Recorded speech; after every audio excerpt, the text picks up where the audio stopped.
Hello, ನಾನು ನಿಮ್ಮ ಚಂದ್ರಮೌಳಿ ಕಣ್ವಿ. ಓಹೋ, ರಿಯಲ್ ಕ್ರಿಕೆಟ್ ಅಂದರೆ ಟೆಸ್ಟ್ ಕ್ರಿಕೆಟ್ ಇವತ್ತಿನಿಂದ ಇಂಗ್ಲೆಂಡ್ನ ಹೆಡಿಂಗ್ಲಿಯಲ್ಲಿ ಆರಂಭವಾಗ್ತಾ ಇದೆ. ಟೂರಿಸ್ಟ್ಗೆ ಇಂಗ್ಲೆಂಡ್ನ first half of the summer ಆಡೋದು ಸ್ವಲ್ಪ ಕಷ್ಟ. ಆದರೆ ಈಗ ನಮ್ಮ ಟೂರ್ ಇದು ಮಧ್ಯದಲ್ಲಿ ಆರಂಭವಾಗ್ತಾಯಿದೆ. ಇದು ನಮಗೆ ಒಳ್ಳೆಯದು.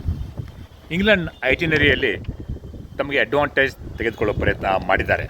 ಅದಕ್ಕೆ ಚಳಿ, ತುಂತುರು ಮಳೆ, ಓವರ್ ಕಾಸ್ಟ್ ಕಂಡೀಷನ್ ಸಲುವಾಗಿ ಮೊದಲ 2 ಟೆಸ್ಟ್ಗಳನ್ನು ನಾರ್ತ್ ಆಫ್ ಇಂಗ್ಲೆಂಡ್ನಲ್ಲಿ ಇರುವಂಥ ಹೆಡಿಂಗ್ಲಿ ಹಾಗೂ ಎಡ್ಬಾಸ್ಟನ್ನಲ್ಲಿ ಆಡಿಸ್ತಾ ಇದ್ದಾರೆ.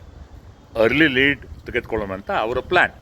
ಆದರೆ ಇದು ತಿರುಗುಬಾಣ ಆಗೋದು ಸಾಧ್ಯ ಇದೆ. ಏಕೆಂದರೆ ಈಗ ಡ್ರೈ ಸಮ್ಮರ್, ಅಲ್ಲಿಯ ಕ್ಯುರೇಟರ್ ಹೇಳಿದ ಹಾಗೆ ಬ್ಯಾಟಿಂಗ್ ಫ್ರೆಂಡ್ಲಿ ಪಿಚ್ ಆಗಬಹುದು ಅಂತ. ಈಗ ಇಕ್ಕಟ್ಟಿನಲ್ಲಿರುವುದು ಇಂಗ್ಲೆಂಡ್.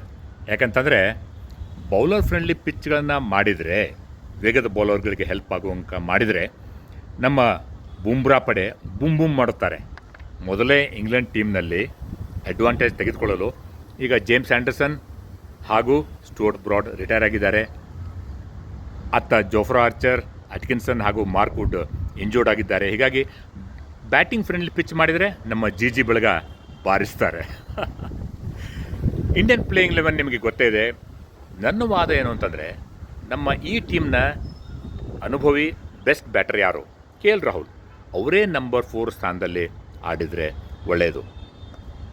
ಯಶಸ್ವಿ ಜೈಸ್ವಾಲ್ ಜೊತೆ ಅಭಿಮನ್ಯು ಈಶ್ವರನ್ ಓಪನ್ ಮಾಡಲು ಈಗ ಚಾನ್ಸ್ ಕೊಡದೆ ಹೋದರೆ ಇನ್ಯಾವ ಕೊಡ್ತಾರೆ?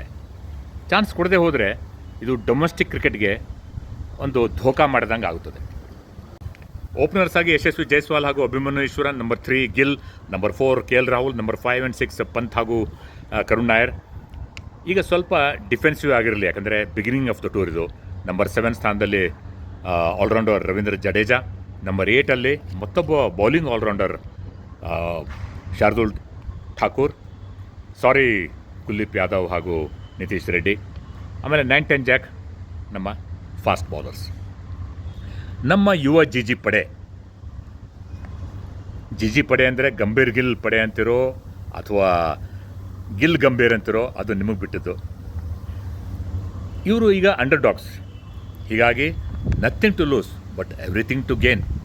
ಅದಕ್ಕೆ ಬಿಂದಾಸ್ ಆಗಿ ಆಡಲಿ ಅಲ್ವೇ?